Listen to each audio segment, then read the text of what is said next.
আবু হুরায়রা কয় দাঁড়াইয়া কি হবে, আমি তাহাজ্জুদ পড়ে কাটাই। আবু হুরায়রা নামাজের মধ্যে দাঁড়াইয়া গেল। এমন সময় আবু হুরায়রার মনে পড়ে গেল নবী না চোর ধরতে বলেছে। নামাজটা শেষ করি না, আবু হুরায়রা যেই না মাত্র দোয়া পড়া তাকাইল সামনে, দেখে চোর একটা দাঁড়াইছে, জীর্ণ শীর্ণ, গায়ে কাপড় নাই, পেটে খাবার নাই, একদম হাতটা শুকিয়ে গেছে। আবু হুরায়রার সামনে দুইটা হাত সারেন্ডার করে বলে, হুজুর 3 দিন 2 কোনো ঘরে খাবার নাই, না খেয়ে আছি হুজুর, সাইরা দেন আর আসবো না। আবু হুরায়রা চিন্তা করছে এত দুর্বল, রাসূলের কাছে গিয়ে বলবো যাক তুমি চলে যাও বাবা, আর কোনোদিন চুরি করতে আইসো না, চুরি করলে কিন্তু হাত কাটা দেওয়ান লাগবো, ঠিক কিনা? নবী ফজরের সময় আবু হুরায়রার দিকে তাকাইয়া বলে, আবু হুরায়রা চোর কি ধরছিলা? হুজুর চোর তো ধরছিলাম, কিন্তু আয় হায় ওর যে চেহারা, এই চেহারা দেখে কি হুজুর আর ওর প্রতি রাগ আসে? আবু হুরায়রা চিনলি না রে, এটা তো চোর না, এটা বাটপার। এটা কি? এটা চিটার, এটা জিন ছিল। এটা কি? জিন ছিল। আবু হুরায়রা ওর কথা রাখবে না, আবার আজকে আসবে। আবার আবু হুরায়রা পরের দিন রাত্রে নবীর কথা মোতাবেক চোর দইরা ফালাইছে। এবার আবু হুরায়রা ডেকে বলে, কিরে পাগলা, তোর না নিশ্চিত করে দিলাম আসবি না, কেন আজকে আসছো? হুজুর ছেলে মেয়ের কান্না কাটি দেখা সহ্য করতে পারি না, ভাবছি আপনি দয়ার মানুষ, গতকালকে মাফ করে দিচ্ছেন, আজকেও মাফ করে দিবেন, এই জন্য হুজুর আসছি, আমারে ছাইরা দেন। হ্যাঁ আমি গতকালকে পরিচয় লুকাইছিলাম, আজকে বলি আসলেই আমি জিন। নবী সত্য কথা বলছে, হুজুর মাফ করে দেন। পরিচয় দিছে, আবু হুরায়রা ছাইরা দিছে। নবী মুচকি মুচকি ফজরের সময় হাসে, আবু হুরায়রা চোরের ঘটনা কি? হুজুর কান দেখাইটা পড়ছে, মাফ করে দিছি, আর বলছে আসবে না। আবু হুরায়রা রে বাটপার, কোনোদিন তার কথা রাখে না, সে চিটারি কইরাই যায়, আজকেও আসবে। আবার পরের রাতে 3 দিনের দিন আবু হুরায়রা চোর ধরল। এবার বলতেছে, হাম্মুক তোরে আমি আর ছাড়বো না, আমার মন গলাইতে পারবি না, আমি আজকে তোরে রাসূলের কাছে নিয়ে যাব, হাতটা একদম গোড়ার থেকে কাইটা দেব, আমি তোর জন্য সুপারিশ করবো যাতে করে হাত কাইটা দেয়, কারণ তুই এত বড় বাটপারি আমার সঙ্গে করেছ, রাহমাতাল লিল আলামিনের সঙ্গে করেছ। চোর কান্দে, হুজুর সাইরা দেন, আর আসবো না। আবু হুরায়রা কয়, বাটপার আর হবে না, আর হবে না, কোনো সুযোগ নাই, আমি তোরে আর ছাড়বো না। এবার চোরের তো বাঁচা লাগবে, ঠিক কিনা? চোরে এবার কয়, হুজুর আমি আপনারে আজকে একটা গোপন কথা বইলা দিবার চাই, এই গোপন কথাটার বিনিময়ে আমারে ছাইরা দিবেন। কয় কি কথা আগে বল, পরে চিন্তা করবো ছাড়বো কি ছাড়বো না। আবু হুরায়রা রে, কোরআনে সূরা বাকারায় আল্লাহ আয়াতুল কুরসি দিছে, আয়াতুল কুরসি পড়া যদি আপনি ঘরের দরজাটা লাগাইতেন, আমি জিনের সাধ্য নাই, কোনো শয়তানের সাধ্য নাই, আপনার ঘরের মধ্যে ঢুইকা আপনার কোনো অনিষ্ট করতে পারে। আমার ভাইরা বন্ধুরা বাবারা, কোরআনের ছায়াতলে যদি আশ্রয় নিতে পারেন, কোরআনের ছাদের কিনারে যদি দাঁড়াতে পারেন, নবী আমার যেমন বলেছে কিয়ামতের ময়দানে তুমি আরশে আজিমের নিচে ছায়া পেয়ে যাবা। দুনিয়ার মধ্যে আমার নবী আয়াতুল কুরসির তাফসীর খুলে দেখবেন, রাহমাতাল লিল আলামিন আবু হুরায়রাকে দায়িত্ব দিয়েছেন, আবু হুরায়রা আমার গনিমতের মালের মধ্যে, আমার ঐশ্বরের মালের মধ্যে খেজুরের স্তূপ আছে, খেজুরের স্তূপ। আবু হুরায়রা রে, তোমার দায়িত্ব হচ্ছে স্টোর রুমের খেজুরের স্তূপটাকে পাহারা দেওয়া, খেজুরের স্তূপ এটাকে পাহারা দেওয়া তোমার দায়িত্ব। আবু হুরায়রা গিয়ে পাহারা দিচ্ছে, আবু হুরায়রা পাহারা দিচ্ছে, কিন্তু আবু হুরায়রার কেন জানি মনে হলো গতকালকে যেমনটা ছিল আজকে তেমনটা নাই, আজকে কিছুটা কমে গেছে। উনি চিন্তা করছে কি হচ্ছে, মাল কমে যাচ্ছে, চুরি হচ্ছে। নবীর কাছে ফজরের নামাজের পরে অভিযোগ করল, রাহমাতাল লিল আলামিন আপনি আমাকে দায়িত্ব দিয়েছিলেন পাহারা দেওয়ার জন্য, হুজুর আমি বিশ্বস্ত মানুষ, আমানতদার মানুষ, আমি পাহারা দিলাম। সন্ধ্যাবেলা যেভাবে আমি দেখলাম, সকালবেলা আসার সময় আমি সেভাবে দেখলাম না। আমার কাছে মনে হলো এক জায়গা থেকে গর্ত হয়ে গেছে, ওই জায়গা থেকে কেউ খেজুর সরিয়ে নিয়েছে। কিন্তু হুজুর আল্লাহর কসম করে বলি, আমি সারা রাত্র এক বিন্দুর জন্য ঘুমাই নাই, কিন্তু আমি কোনো মানুষকেও ডুইকা এখান থেকে খেজুর নিতে দেখি না। হুজুর চোরও আসে নাই, চুরিও হয় নাই, কিন্তু খেজুরও আমি আর আগের মতো পাই না। তাইলে ঘটনা একটা ঘটছে কিনা? ডাল মেকুস কালা হয়। আমার নবী মুচকি মুচকি হাসে, আবু হুরায়রা রে তোমার খেজুর আগের মতো নাই, চুরি হয়ে যাচ্ছে রে আবু হুরায়রা। যদি চোরকে ধরতে চাও যাও, বিসমিল্লাহির রহমানির রহিম বলে তুমি চোরের দিকে হাত বাড়াইও, তোমার চোর তোমার ধরা পড়ে যাবে। রাহমাতাল লিল আলামিন সবক দিয়ে দিলেন। আবু হুরায়রা পরের দিন সন্ধ্যাবেলা আয়েশা আবারও পাহারা দিচ্ছে।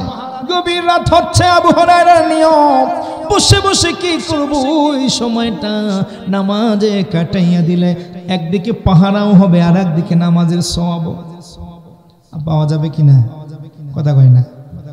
গভীর রাতে নামাজের সওয়াব আছে কি নাই? এই আওয়াজ মানি না, আরো বড় করে পড়া লাগবে, আছে কি নাই? গভীর রাতে নামাজ পড়লে খুশি হয় কে? ওয়া মিনাল লাইলি ফাতাহাজ্জাদ বিহি নাফিলাতাল লাক আসা আন ইয়াবআসাকা মাকামাম মাহমুদা।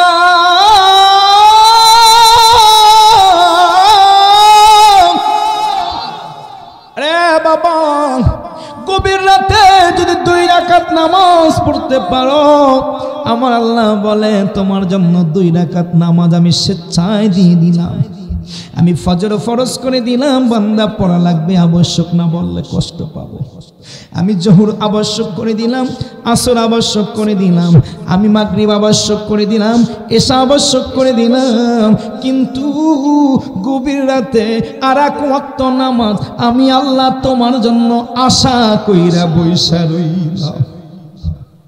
ভালো করে বুঝবেন আমার গ্রামের বাবারা, আমি আসাদুল্লাহ সাইফি অন্যের মতো ওই রকম আলোচনা করতে পারি না। এখানে সাধারণ মানুষ সাধারণ কথাগুলো বলতে আমার স্বাচ্ছন্দ্য ফিল হয়। দলিল দিয়া, মশলা দিয়া, ইখতিলাফ দিয়া মাতামাতি চিল্লাচিল্লি রাজনীতি করা আমার উদ্দেশ্য নয়। রাজনৈতিক মঞ্চ এটা না, রাজনৈতিক মঞ্চ আর একটা, ঠিক কিনা বলেন? আমরা বলতে চাই আমল, আমরা শিখতে চাই আমল, আমরা পেতে চাই আমার আল্লাহরে, ঠিক কিনা বলেন? আমার মালিক আল্লাহ কয় এশার দায়িত্বটা তোমার উপরে চাপিয়ে দিয়েছিলাম, কিন্তু আমি আল্লাহ আর এক ওয়াক্ত তোমার কাছ থেকে চাইয়া বইয়া রইছি, কিন্তু চাপাইয়া দিব। স্বামী বিদেশ, বিবি বারবার স্বামীরে ফোন করে, আমার আর ভালো লাগে না, আমার আর ভালো লাগে না, একা একা থাকতে ভালো লাগে না, তোমার আর বিদেশ করা লাগবে না, চইলা আসো, চইলা আসো, তুমি আসলেই আমি খুশি। আমাদের অনিক সাহেব এই গ্রামেরই বাসিন্দা, উনি গতকালকে সৌদি থেকে আইসা নামছে, মাহফিল উপলক্ষে উনি আসছেন, এখানে আছেন কিনা জানি না। তো উনি বললেন কিনা, অলিন, হ্যাঁ এই যে অলিন ভাই আমাদেরকে অনেক যত্ন করে খানা খাওয়ালেন। তো ভাইটাকে দেখলাম যে উনি বললো হুজুর 24 ঘন্টা জার্নি করে আমি আইসা এই মাহফিলের মধ্যে আছি। আসলে সৌদি থেকে আসা এত সহজ না, প্রবাসী। বিবি বলতেছে আসো, বাড়িতে চলে আসো, তোমাকে ছাড়া আমার আরো ভালো লাগে না। স্বামী বলছে আচ্ছা 2 বছর তো থাকলাম, যাজ্ঞা এবার তোমার কথা মতো আমি চলবো। তাহলে আমি তো আসবো, টিকিটও কাইটা ফেলাইছি, আজকে আমি রিয়াদে যাব, রিয়াদের মার্কেটে যাব, তোমার লগে কিছু আনবো, তোমার কি প্রয়োজন সেটা বল। এখন বিবি কইতেছে যে আমার কিচ্ছু লাগতো না, তুমি মায়ের জন্য আইনো, বাবার জন্য আইনো, শ্বশুরের জন্য আইনো, শাশুড়ির জন্য আইনো, ছেলের জন্য আইনো, মেয়ের জন্য আইনো, এগুলো আনলেই হবে, আমার কিচ্ছু লাগবে না, আমি তোমার চাঁদ মুখটা দেখলেই আমার হৃদয়টা ভরে যায়। এইটা বউ বলে দিচ্ছে। স্বামী বারবার জোর করতেছে, বলো না তোমার কি লাগবে। না না, আমার কিচ্ছু লাগবে না, আমি শুধু তোমাকে চাই, তোমাকে পেলেই আমার সব কিছু শান্ত হয়ে যাবে। এরপরেও যদি স্বামীটা ওই বিদেশ থেকে আইসা রাত্রিবেলা ঢুইকা পকেটের মধ্যে হাত দিয়া একটা হার বাইর কইরা, একটা চেইন বাইর করে এক বড়ি স্বর্ণের যদি বউয়ের গলায় পরাইয়া দেয়, বলেন তো বউটা কেমন খুশি হয়? আসলে কিন্তু বউটা কি চায় না, বউটা কি চায় না। বন্ধুরে হে, তুমি যে আল্লাহর গোলাম, তিনি তোমার পর না, তিনি তোমার দূরের কেউ না, তিনি তোমার বড় আপন, তিনি তোমার পরমাত্মীয়। আমার আল্লাহ বলে, বান্দারে তোর সঙ্গে আমার কানেক্টিভিটি ঠিক রাখার জন্য 5 ওয়াক্ত পাঁচগানা নামাজ আমি দিয়েছিলাম, কিন্তু তোর সঙ্গে মহব্বত বাড়াইবার জন্য, প্রেম বাড়াইবার জন্য, ভালোবাসা বাড়াইবার জন্য ওমিনাল লাইলি ফাতাহাজ্জাদ বিহি নাফিলাতাল লাক, আমি তোমার জন্য নফল অতিরিক্ত একটা ওয়াক্ত রেখে দিলাম, যেই ওয়াক্তটার নাম হলো তাহাজ্জুদ। যদি তুমি দাঁড়াইয়া যাও, যদি তুমি তাহাজ্জুদের মুসাল্লায় দাঁড়াইয়া যাও রে বান্দা, কোন জায়গায় যাইবা জানোনি? আসা আইয়াবাসাকা রাব্বুকা মাকামান মাহমুদা,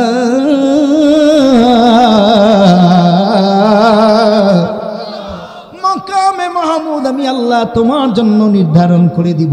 মাকামে মাহমুদ কি হুজুর? মাকামে মাহমুদ কি? সংক্ষেপে বুঝবেন, আমার রহমাতুল লিল আলামিন আপনার জন্য, নিজের জন্য দোয়া চাইছেন।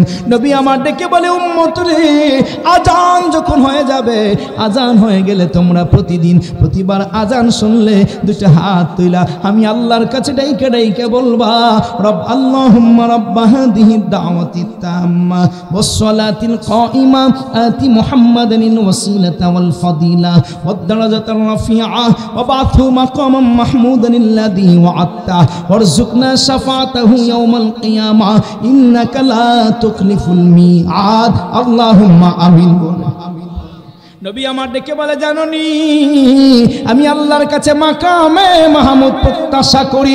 মাকামে মাহমুদ একটা জায়গা, প্রশংসিত একটা জায়গা রে বান্দা। এই মাকামে মাহমুদ আমার আল্লাহ একজনের জন্য বানাইছে রে। কুল কায়নাতের মধ্যে এত সৃষ্টি, কেউ মাকামে মাহমুদের অধিপতি হবে না। আমার আল্লাহ হচ্ছেন আরশে আজিমের অধিপতি। আর আমি চাই, আমি আশা করি আমার আল্লাহ আমারে মাকামে মাহমুদের মধ্যে বসাইবে।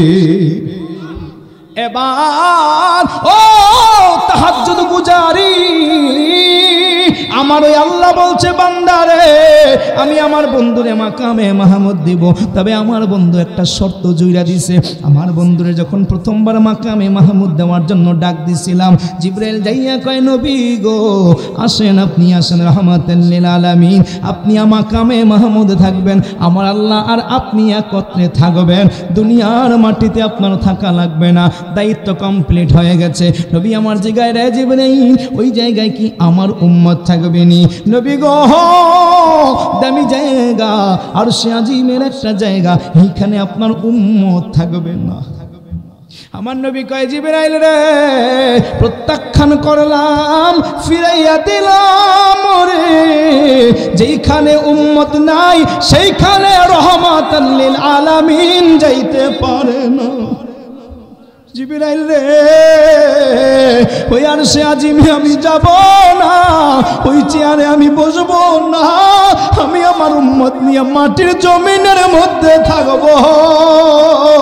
আর উম্মতি বইলা আমার মালিকের কাছে উম্মতের মাগফিরাত কামনা করব। বাবারে, কোন নবীর উম্মত আপনি জানেননি? কোন প্রেমিক নবীর উম্মত আপনি জানেননি? আমার আল্লাহ দাওয়াত দিছে আরশে আজিমে থাকার জন্য। নবী উম্মতের মায়ায় যায় না, আমার আল্লাহ এটা দেখছে কি দেখছে না? আল্লাহ কয় বন্ধু রে তুমি উম্মত চাইরা মাকামে মাহমুদে আসলা না, উম্মত চাইরা আরশে আজিমে থাকবা না রে বন্ধু। আমি তোমার জন্য মাকামে মাহমুদকে সম্প্রসারিত করলাম, প্রসারিত করে দিলাম রে।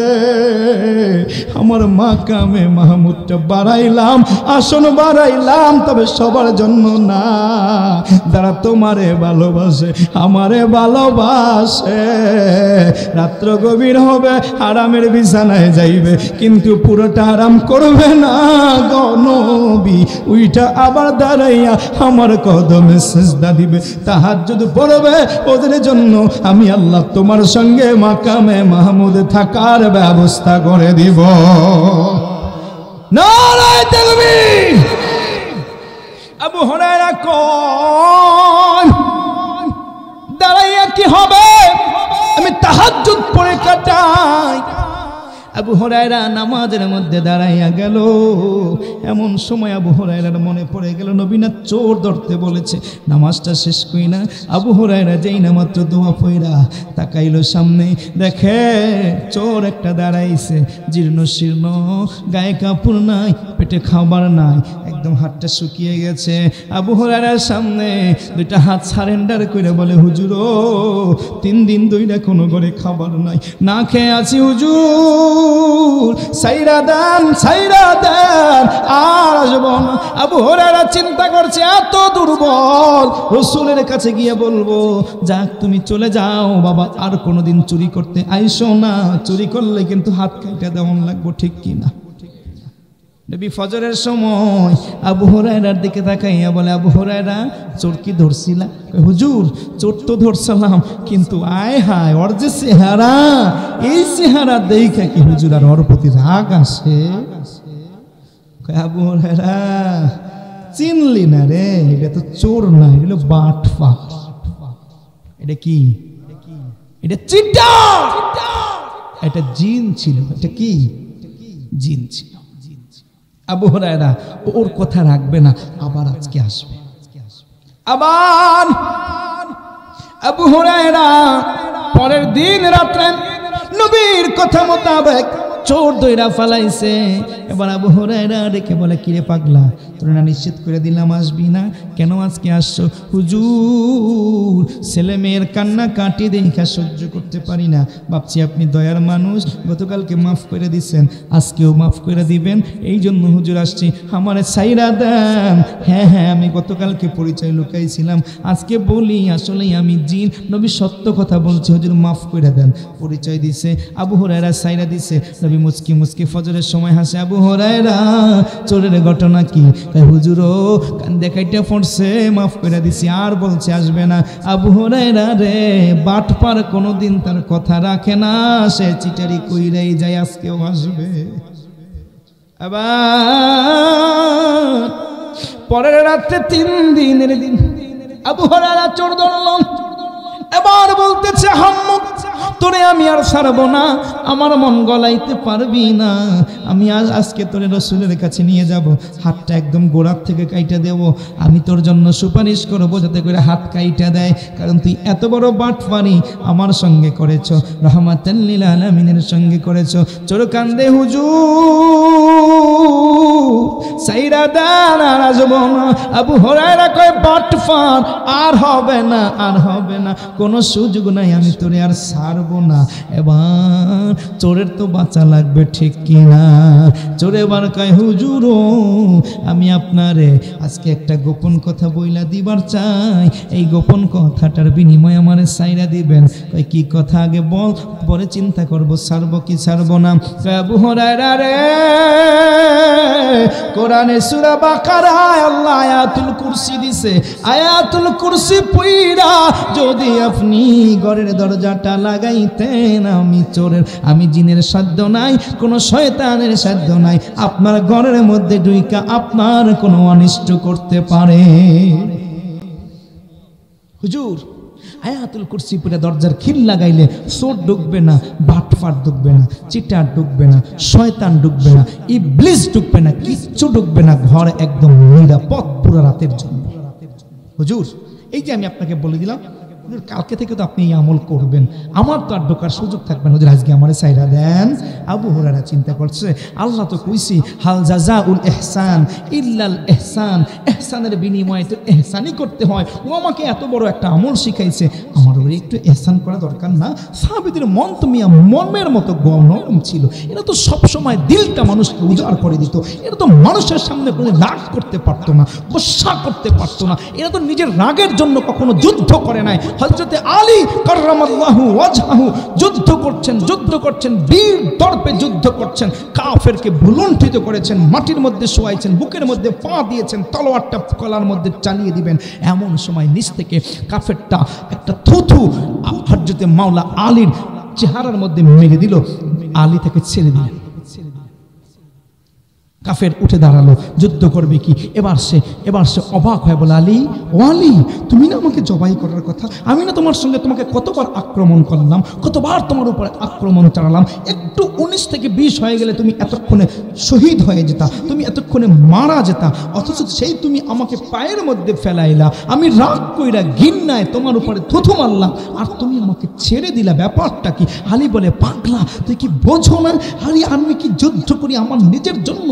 আমি কি নিজের রাগের জন্য, নিজের ঘৃণার জন্য, নিজের বীরত্বতা খাইবার জন্য যুদ্ধ করি? না রে পাগলা, আমরা তো জিহাদে এসেছি আল্লাহর সন্তুষ্টির জন্য, কারণ এটা হচ্ছে আমাদের জিহাদ ফি সাবিলিল্লাহ। এরে পাগলা, তুই যখন নিচের থেকে আমার শরীরে থুথু মারলি, আমার বড় রাগ উঠে গেছিল, আমি এতক্ষণ পর্যন্ত প্রতিটা তলোয়ারের আঘাত তোকে দিচ্ছিলাম আল্লাহর জন্য, কিন্তু যখন তুই থুথু মারলি আমার বিরক্তি লাগলো, ঘৃণা লাগলো, রাগ উঠে গেল, এই জন্যই তো আমি তখন ভাবলাম আমি এই মুহূর্তে যদি তোকে কতল করে দেই, তবে হয়তো সেটা আল্লাহর জন্য হবে না, আমার রাগ পূরণের জন্য হবে, আমার অসৎ এই যে ঘৃণা চরিতার্থ করার জন্য হবে, আমি এই জন্য তোকে ছেড়ে দিলাম। আমি আমার নিজের নফসা নেকিয়াতের জন্য কোনো কাজ করি না, শুধু আমি নয়, রাসূলুল্লাহর কোনো সাহাবী করে না, আমরা সবাই যা কিছু করি সব কিছু কার জন্য করি। এটা তো ঈমান, এটা তো মুমিনদের বৈশিষ্ট্য। সাহাবায়ে আজমাইনদের চরিত্র ছিল এমনটা। এই চরিত্র, এই বৈশিষ্ট্য আপনার মধ্যে কি আছে? আরে মিয়া, এই চরিত্র, এই বৈশিষ্ট্য যদি আপনার মধ্যে থাকতো, তাহলে এই সমাজকে এরকম ঘুরে ধরে থাকতো, এই সমাজ তো পরিবর্তন হয়ে সোনার সমাজে পরিণত হয়ে যেত, ঠিক কিনা বলেন? আল্লাহ বলছেন ফাইদা কুদিয়াতিস সালাত ফান্তাশিরু ফিল আরদ ওয়াবতাগু মিন ফাদলিল্লাহ ওয়াযকুরুল্লাহা কাসীরান লাআল্লাকুম তুফলিহুন। ও বান্দা, নামাজ পড়ছো, ভাবছো কি ইবাদত এই পর্যন্ত শেষ? মসজিদে গেছো, মসজিদ থেকে বেরোছো, ভাবছো কি যে ইবাদতের তলপা সব ওইখানে গুছাইয়ে রাইখে আসছো, আর কোনো ইবাদত নাই? বাকি কাজকর্ম কি সব তোমার? না রে পাগলা, তোমার ক্ষেতের কাজ ওটাও ইবাদত হবে যখন তুমি আমাকে মানবা সব জায়গায়। তোমার ব্যবসার কাজ ওটাও ইবাদত যখন আমাকে মাইনা ব্যবসা করবা। তোমার চাকরি ওটাও ইবাদত যখন আমাকে মাইনা চাকরি করবা। তোমার দুনিয়ার সমস্ত কিছু ইবাদত, এমনকি বিবির সঙ্গে একত্রে এক কম্বলের নিচে ঘুমানো সেটাও ইবাদত যদি আল্লাহকে মানা যায়, ঠিক কিনা বলেন? মুমিন হবেন তো এমন মুমিন হইয়েন বাবা, আমল করবেন তো এমন আমল কইরেন যে আমলের দুনিয়ার সবকিছু যা করবেন সব ইবাদত হবে। তবে মানতে হবে কাকে? তার কথার বাইরে যাওয়া যাবে। আল্লাহ কি অনেক বেশি জোর চাপিয়ে দিয়েছেন আপনার প্রতি? অনেক বেশি কষ্ট দিয়েছেন? আল্লাহ ক্ষেত্রে যাইতে বলছেন, ক্ষেতের মধ্যে আপনাকে বলছেন নিজের জমিনে নিজের ইচ্ছা মতো তুমি ফসল বনো। বাবারে, আইলটা কোপাইস না, খালি প্রত্যেক বছর খালি তোর দিকে খালি আইল কোপাও। কোপাইতে 14 বছর পর আমিনে নেমাইপে দেখা গেল যে আইল চলে গেছে ওই বেড়ার জমিনের বাইলের উপরে। বাইসাত তোমার মধ্যে কি নাই? সব জায়গার মধ্যে এরকম প্রতারণা, ছলচাতুরি এগুলো করিস না, সৎভাবে কর, ইনসাফের সাথে করো, ইহসানের সাথে করো, মানুষের উপকারের জন্য কাজ করো। দেখবে প্রতিটা কাজের মধ্যে আল্লাহ বরকত দেবেন, আবার ইবাদতের সব আমল নামায় লেখতেই থাকবে। আবু হুরায়রার কথা বলছিলাম। চোর বলে, হুজুর আপনি যদি সূরা আয়াতুল কুরসি পড়া দরজার খিলটা লাগাইয়া দিতেন, আপনার ঘরের মধ্যে আমার ঢোকার কোনো সামর্থ্য থাকতো না। সাইরা দিলেন, ইহসান করলেন, ওয়াক্ত আমল শিখাইছে আবু হুরায়রা, সাইরা দিছে। তাহলে এই আমল আবু হুরায়রা আয়াতুল কুরসির এই ফজিলতের এই আমলটা শিখলো কার কাছ থেকে? শয়তানের কাছ থেকে বাবা। শয়তানও মাঝে মধ্যে মানুষকে শিখায় মারহাবা কও। একবার আমার নবী ফজরের নামাজের সময় উঠছে, ওইটা মসজিদে যাচ্ছে, এমন সময় দেখে যে ইবলিস দৌড়াইতেছে ধাম ধাম ধাম ধাম করে। কিরে কই যাস? হুজুর ওমরের বাড়ি যাই। কিরে ওমরের বাড়ি কি লেগে? হুজুর ফজরের আজান দিছে না, আপনার পিছে নামাজ পড়বে না, ওমরের ডাইকানার জন্য যাইতেছি। ওরে ব্যাটফা, ওমরের তুই নামাজ ডাকার জন্য যাইবার আসো? তুই না নামাজ থেকে ফিরাবি, আটকাইয়ে রাখবি, ঘুম পাড়াই রাখবি। কয় হুজুর কইয়েন না, এই কামটা কালকে করছিলাম। হুজুর করলেই তো জীবনের ভুলটা করছি, সবচেয়ে বড় ভুলটা করছি, ওমরের নামাজ পড়তে বাধা দিছি। হুজুর বাধা দিয়ে তো বেশি রাখতে পারি নাই, তাকবীর উলা ফৌত করছি। কি করছে? তাকবীর উলা খায়রুম মিনাদ দুনিয়া ওয়াস সামা ওয়া মা বাইনাহুমা। আসমান এবং জমিনের মাঝখানে ফাঁকা জায়গা যা কিছু আছে সবকিছুর চাইতে তাকবীরে উলাটা আল্লাহর কাছে দামি। মারহাবা বলেন। রাসূলুল্লাহ বলেছেন, যখন কোনো মানুষ ৪১ দিন তাকবীরে উলার সঙ্গে নামাজ পড়ে, তখন ওই মানুষটা আল্লাহর ওলি হয়ে যায়। কয়দিন? ৪১ দিন। গুন্না গুন্না একটু জিহাদ কইরা পারলে এই তাকবীরে উলার সাথে নামাজ পড়েন, দেখবেন যে আল্লাহর ওলি হয়ে যাবেন। মারহাবা বলেন। এ ভাই, ওমর রসুল কয় আরে এই নি খবর, তা কি করছে ওমর? কয় হুজুর আইয়া এমন কান্দাটানা কাঁদছে, আমি তো আটকাইছি একদিন, আর জীবনে যত যা কিছু ছিল আল্লাহ সব ক্ষমা করে দিচ্ছে।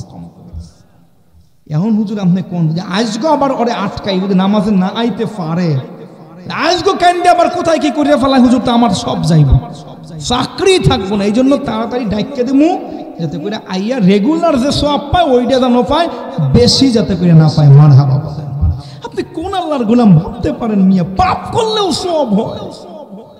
যখন কোনো মানুষ, রাসূল বলেছেন, যখন মানুষ তওবা করে, আল্লাহ তওবা করে, তওবা করার কারণে ওর গুনাহগুলো তো মাফ করে দেয়। এই গুনাহগুলো এখানে জমা ছিল না, এখানে একটা ওজন ছিল কিনা, ওই ওজন পরিমাণ গুনাহ যতখানি ছিল অতখানি আবার আল্লাহ নেক দিয়ে পূর্ণ করে দেয়। এরপরেও কি তওবা করবেন না? এরপরেও কি আমার আল্লাহকে চিনবেন না?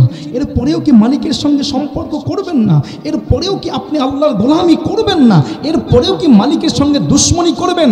এরপরেও কি ভাববেন যে হুজুর এই সমস্ত মোল্লা আনা কথা আসলে সমাজে চলে না, ব্যবসায় চলে না, ব্যবসা করতে হলে বাঁকা আঙ্গুল দিয়ে করতে হয়, রাজনীতি হুজুররা করতে পারে না, এগুলো আমাদেরকে করতে হয়। হুজুর মিথ্যা কথা ছাড়া আসলে দেশ চলে না, হুজুর মিথ্যা কথা দিয়ে চলতে হয়, হুজুর সুদের কারবার ছাড়া আমরা চলতে পারি না, অর্থনীতি চলে না। ওই সমস্ত মোল্লা আনা ৫,০০০ টাকার বেতন দিয়ে আসলে কি সংসার চলে? হুজুর সুদে লাগবে না কেন, দেশটাই চলে এখন সুদে।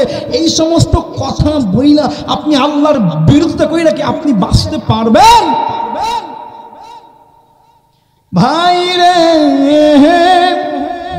নবীর কাছে আবু হুরায়রা, নবী আমার ডেকে বলে, আবু হুরায়রা চোরের কি খবর?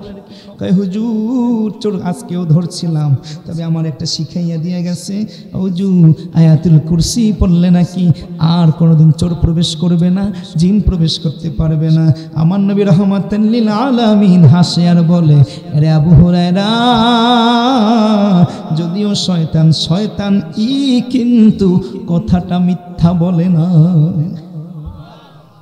যদিও এটা শয়তান, যদিও এটা বাটফার, কিন্তু ও যে কথাটা বলছে আবু হুরায়রা, কথাটা সত্য, ঠিক কিনা বলেন? এবার বলেন তো, কোরআনের তলে আশ্রয় নিলে পুরো ঘর নিরাপদ করে দেন কে? আরো জোরে বলেন না, যে কোরআনের তলে আশ্রয় নেওয়া দরকার আছে কি নাই? আরো জোরে বলেন, আছে কি নাই?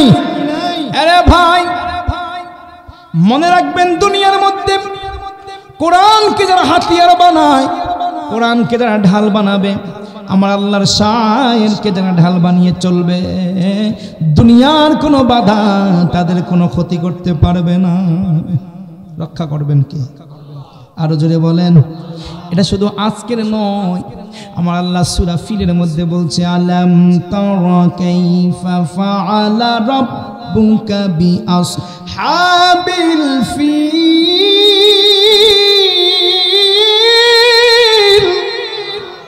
আলাম ইয়াজআল কাইদাহুম ফি তাদলীল।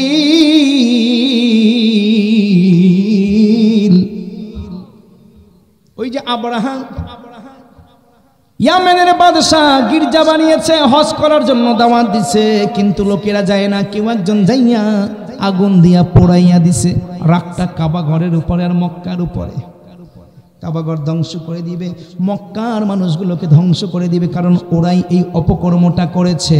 কিন্তু মক্কার মানুষ ওই সময় অত ভালো ছিল না, ওরাও আসলে খারাপ মানুষ ছিল। জাহিলি যুগটাই তো ওই সময় ছিল। আমার নবী দুনিয়াতে আসার মাত্র 51 দিন, কয়দিন? 51 দিন আগের ঘটনা। মানুষগুলো তো বর্বর, মানুষগুলো খারাপ, কিন্তু আব্রাহা আসছে ওদেরকে ধ্বংস করার জন্য। কিন্তু আমার আল্লাহ বাঁচিয়ে দিলেন, মক্কার একটা মানুষের একটা চুলের কোনো আঘাত হতে দেয় নাই। বরং আমার আল্লাহ বলে, আমি আল্লাহ ওয়া আরসালা আলাইহিম طيرا أبابيل ترميهم بحجارة من سجيل فجعلهم كعصف মাকুল। আব্রাহার বাহিনীকে ঘাসের সঙ্গে মিলাইয়া দিছি। মক্কার একজন লোকেরও কোনো ক্ষতি হয় নাই, একটা বাচ্চা শিশুরও কোনো ক্ষতি হয় নাই। মক্কার একটা ঘরের একটা টিনের খণ্ড পর্যন্ত ছিন্ন ভিন্ন হয় নাই, একটা তাঁবুর একটা কোনাও কোনো জায়গা থেকে ছেড়ে নাই। অথচ আব্রাহার বাহিনী ধ্বংস হয়ে মাটির সঙ্গে মিশিয়ে দিয়েছেন কে? প্রশ্ন হলো, ইয়া রাসূলুল্লাহ, আপনার আগমনের আগে ওই সময়ে মক্কার মানুষেরা তো জাহেল ছিল, বর্বর ছিল, খারাপ ছিল, কুখ্যাত ছিল, কিন্তু তাদের কাছে আব্রাহা এসেছে, তাদের ধ্বংস হলো না কেন? তারা মরলো না কেন? মাইর খাইলো না কেন? আঘাত খাইলো না কেন? আমার নবী কয়, রে পাগলা, কেমনে আঘাত খাবে, কেমনে মাইর খাবে? আব্রাহার আঘাতে কেমনে ব্যথিত হবে? কারণ এরা খারাপ হলেও ওরা যেই জায়গায় আশ্রয় নিয়েছে ওর সামনে ঢাল হিসাবে ছিল আমার আল্লাহর ঘর বাইতুল্লাহ। আল্লাহু আকবার বলো। কি মাইকে কি বলা লাগবে? কেন এই ওয়াজের মধ্যে দিয়ে দেবেন? না না, এটা তো তখন আমরা শেষ করবো। কখন শেষ করবেন? কখন ভালো শেষ করবো? কটা বাজে এখন? 36। আচ্ছা, তাহলে আমরা ওই যে ওনারা বুঝতে পারে না, ওনারা বোঝে না নতুন। যাই হোক, আমরা যখন এটা হলো, আমরা যখন শেষ করব, দোয়ার আগে আমরা বসবো, কিছু সময় কথাবার্তা বলে সবাইকে সিস্টেম করে, এরপরে আল্লাহুম্মা আমিন, আপনারা কইবেন, আমরাও বললাম বাস। ঠিক আছে তো? ইনশাআল্লাহ। যাই হোক ভাই, বড় ধরনের একটা বাঙ্গা পড়ছে, এটা আবার তো চালান লাগবে, ঠিক কি না? দেখি না, গজল দিয়ে চালাইতে হইবে।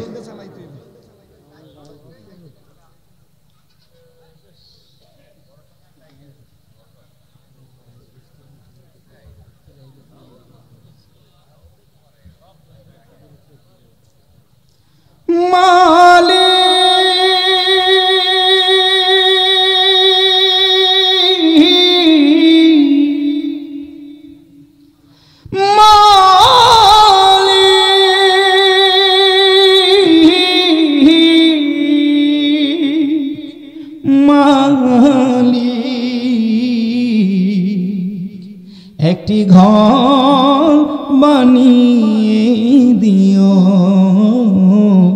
একটি ঘর বানিয়ে দিও মালিক, তুমি জান্নাতে তোমার কাছে আমার একটি ঘর বানিয়ে দিও,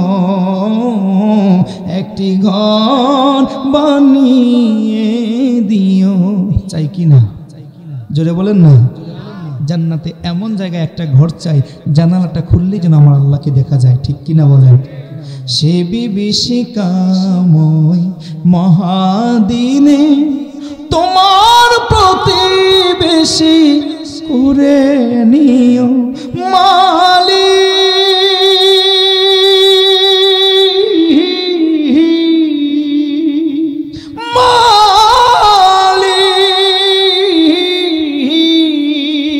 মালিক একটি ঘর বানিয়ে দিও যেদিন কেহ আসবে না কারো কোনো কাজে যেদিন পাপী পাপের বোঝায় পড়বে লাজে পুলসিরা পার হতে গিয়ে পিছলে যাবে কত পথিক আবার কেহ পূর্ণ নিয়ে পার হয়ে যাবে ঠিক ঠিক সে মহাদিনে মহাক্ষণে সে মহাদিনে মহাক্ষণে পার করে তুমি নিও মালিক মালিক একটি ঘর বানিয়ে দিও একটি ঘর বানিয়ে দিও তুমি দিও হাউজে কাউসারের পাশে স্থান দিও তুমি শীতল আরশের নিচে সম্মান প্রিয় রাসূলের প্রিয় উত্তরে যাবে মহাবিচার পরম আনন্দে জান্নাতে সাজাবে নব সংসার সে মহানন্দে জান্নাতে সে মহানন্দে জান্নাতে নবীর পাশে যায় গাদিও মালিক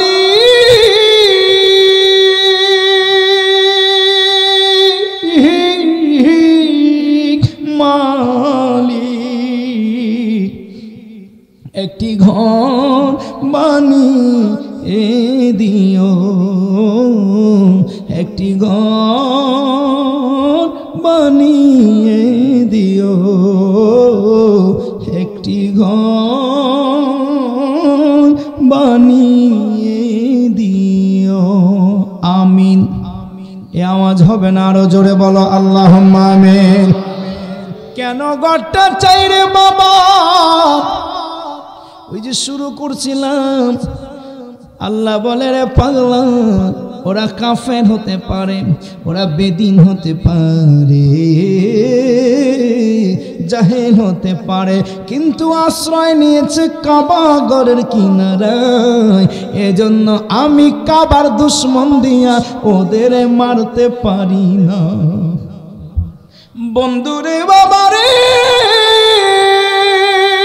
কমিটির ফরমান এসে গেছে 12টায় শেষ করব এবার আর একটু বুঝেন কেন এগুলো বললাম ছায়াটা কেন দিলাম শুরুই করেছিলাম আরশের ছায়া আর কতগুলো দৃষ্টান্ত দিলাম কোরআনের ছায়া কাবার ছায়া এবার আসো গো বন্ধু আমার নবীর ছায়ায় গেলেও লাভ আছে কি নাই আরে পাগলা কেমন লাভ শেষ দৃষ্টান্তটা জেনে নাও নবীর ছায়ায় যদি যাওয়া যায় রে বাবা নবীর ছায়ায় যদি বসা যায় রে বাবা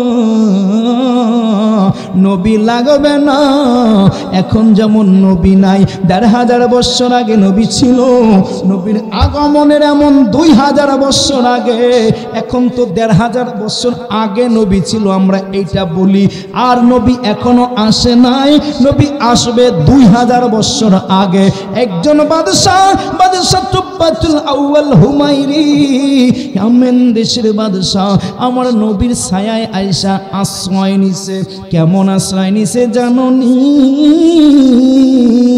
লম্বা ঘটনা সব তো বলা যাবে না আমার নবীর প্রেমিক হইয়া কেমনে প্রেমিক হইছে বিশ্ব ভ্রমণে বের হইছে বাদশা তুব্বা হুমায়রি বিশ্ব ভ্রমণে বাইরে মক্কার যখন এদিকে আসছে এলাকার সব যে এলাকায় যায় মানুষেরা আইসা তারে দেখে, তার সঙ্গে সাক্ষাৎ করে, দোয়া নেয়, সালাম বিনিময় করে। কিন্তু মক্কার পাশ দিয়া যখন যায় তখন দেখে মক্কার মানুষেরা তারে সালাম দেয় না, তার কাছে যায় না। রাগ হইল, অভিমান লাগলো, ঘটনা কি, এরা আমার সঙ্গে দেখা কেন করলো না? এবার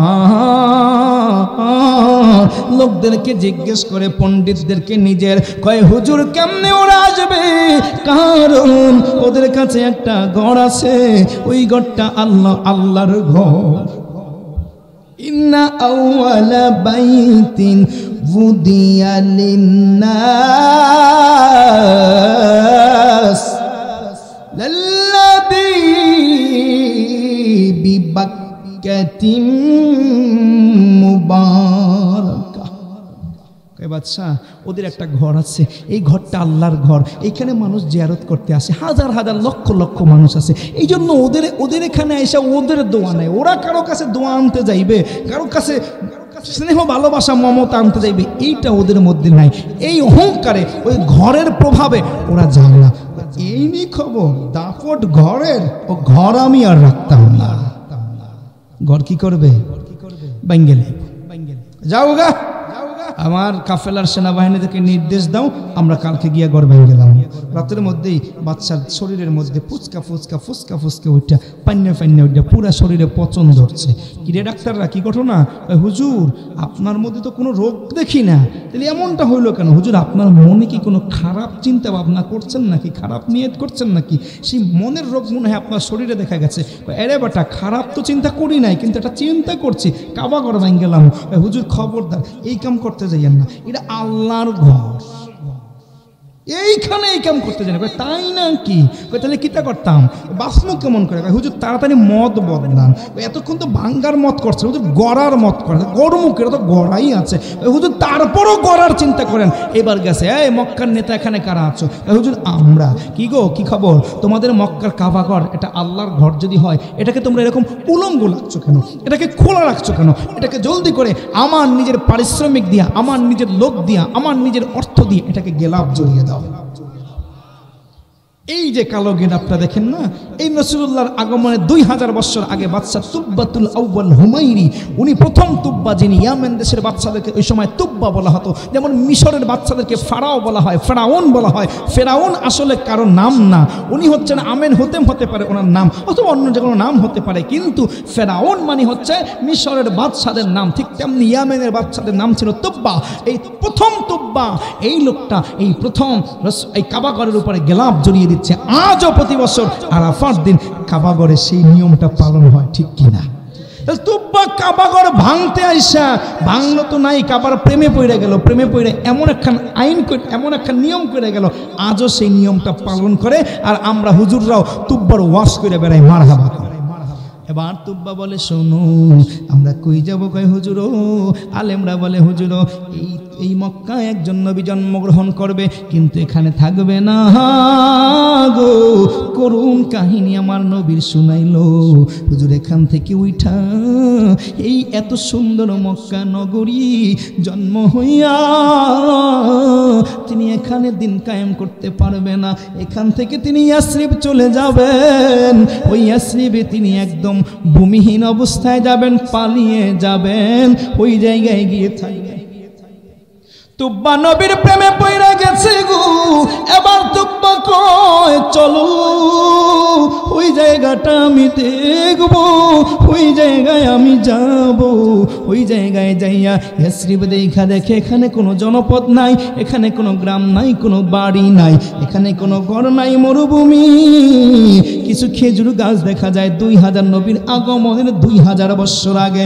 আমার ভাইরা বাবারা, তুব্বাতুল আউয়াল হুমাইরি মিস্ত্রি দিয়া নিজে দাঁড়াইয়া কন্টাকদারি কইরা 2 তলায় একটা ঘর ওই মদিনার শহরের মাঝখানে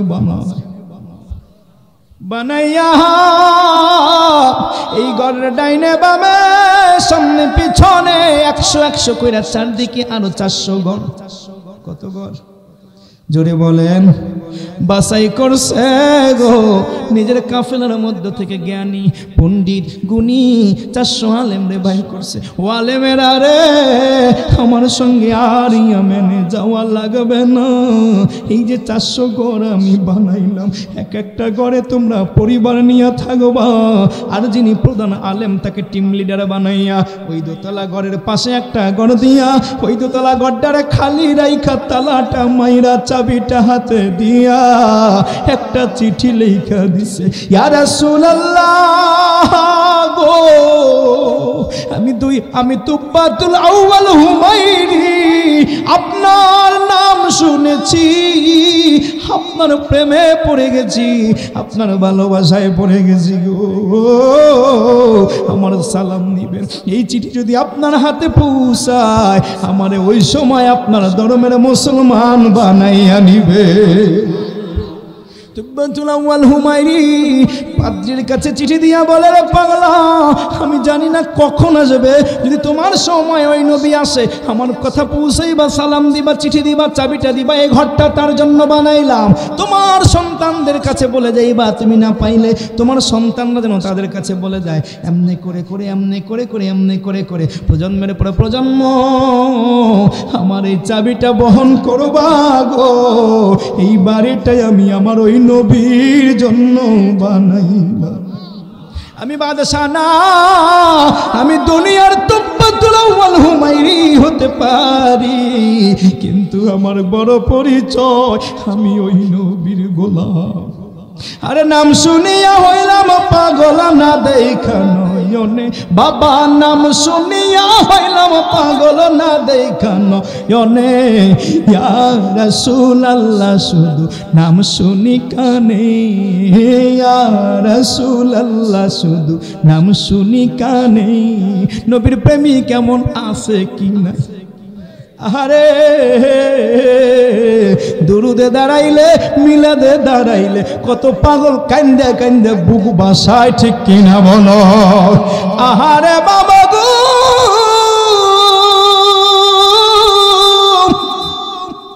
তুব্বাতুল আউয়াল হুমায়রি বিদায় নেয়, 2000 বছর পেরিয়ে যায়, মক্কা মদিনায় নবী প্রবেশ করে। সবাই আমার নবীর উটের রশি ধইরা টানে, সবাই বলে হুজুর গো আমার বাড়ি যাবেন, আমার বাড়ি যাবেন। আমার নবীর নেওয়ার মতো মানুষের অভাব নাই, নবীর যত্নের অভাব নাই, নবী আমার ভূমিহীন না, নবী